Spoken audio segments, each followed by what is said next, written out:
রাজকীয় স্বাদের এই শাহী চটপটি আপনি যদি বাসায় একবার বানিয়ে খান, বিশ্বাস করেন বাহিরের মামাদের হাতের চটপটি আপনার আর ভালো লাগবে না। এই চটপটিটা যদি কাউকে তৈরি করে একবার খান, মানে আপনার প্রশংসা করতে বাধ্য হবে। সে বলবে আপনি রেসিপিটা কোথায় পাইছেন।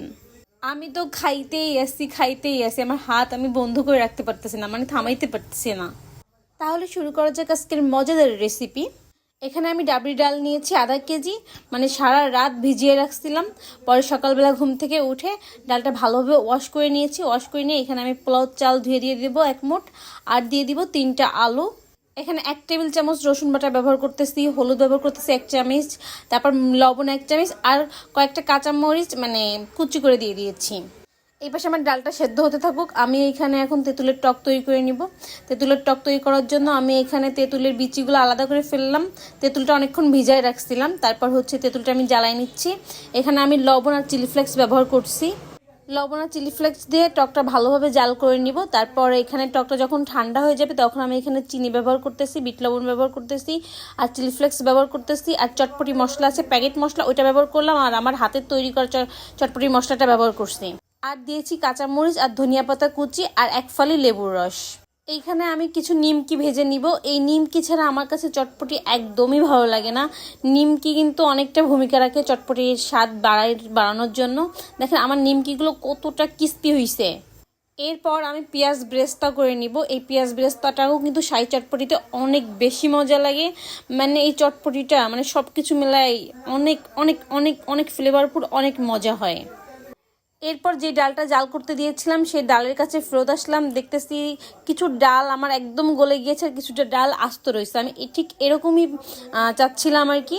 তারপর আমার যে আলুগুলা ছিল এই আলুগুলা একটু ভেঙে নিব। অতিরিক্ত তো কাদা কাদা করে ভর্তা করবো না, মানে একটু ভেঙে ভেঙে নিব, হালকা একটু আস্তে আস্তে থাকবে, এরকমই চাচ্ছি। আর এরপর আমি ব্যবহার করছি মাংসের মশলা 1 চামচ। আমি একদম ভরে ভরে 1 চামচ দিয়ে দিয়েছি।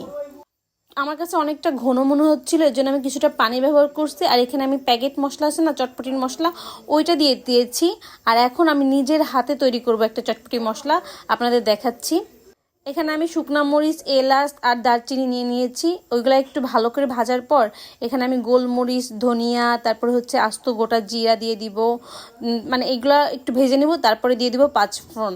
5 ফোড়নটা দিয়ে আমি একটু ভাজা ভাজা করে নিব। অতিরিক্ত ভেজে পুড়ে ফেলা যাবে না, তাহলে মশলাটা একদম তিতো হয়ে যাবে। তারপর আমি এগুলো বেটে নিয়েছি। বেটে নেওয়ার পর আমি এর সাথে বিট লবণ মিক্স করতেছি। এই চটপটি মশলা যে কি ঘ্রাণ, কি মানে আপনারা বলবো, মানে এর ঘ্রাণ শুকলে আপনি বুঝতে পারবেন এটা কি তৈরি করছি আমি। আমার হাতে তৈরি করা চটপটি মশলা 2 চামচ আমি এখানে ব্যবহার করে ভালোভাবে মিশিয়ে নিলাম। তারপর একটা বাটিতে আমি এখানে তৈরি করা ডাল দিয়ে দিয়েছি, আর আমার হাতে তৈরি করা চটপটি মশলা দিয়ে দিলাম। আর পেঁয়াজ, কাঁচামরিচ, বিট লবণ দিয়ে ভালোভাবে মিশিয়ে নিব। এরপর দিয়ে দিব টক। টক দেওয়ার পর আমি শসা কুচি দিয়ে দিব, ধনিয়া পাতা দিয়ে দিব, আর দিব পেঁয়াজ বেরেস্তা এবং নিমকি। এরপর আমি কিছুটা কাঁচামরিচ উপর থেকে দিয়ে দিব, আর ডিম কুচি দিয়ে দিব। আর আমি যেই চটপটি মশলাটা তৈরি করছি ওইটা দিয়ে দিব, আর চিলি ফ্লেক্স আর 1 ফালি লেবু। তৈরি হয়ে গিয়েছে আমার রাজকীয় স্বাদের শাহী ফ্লেভারের একটা চটপটি রেসিপি। এটা তৈরি করার পর আপনার নিজেকে নিজের কাছেই মনে হবে সেরা রাঁধুনি, কথা দিচ্ছি।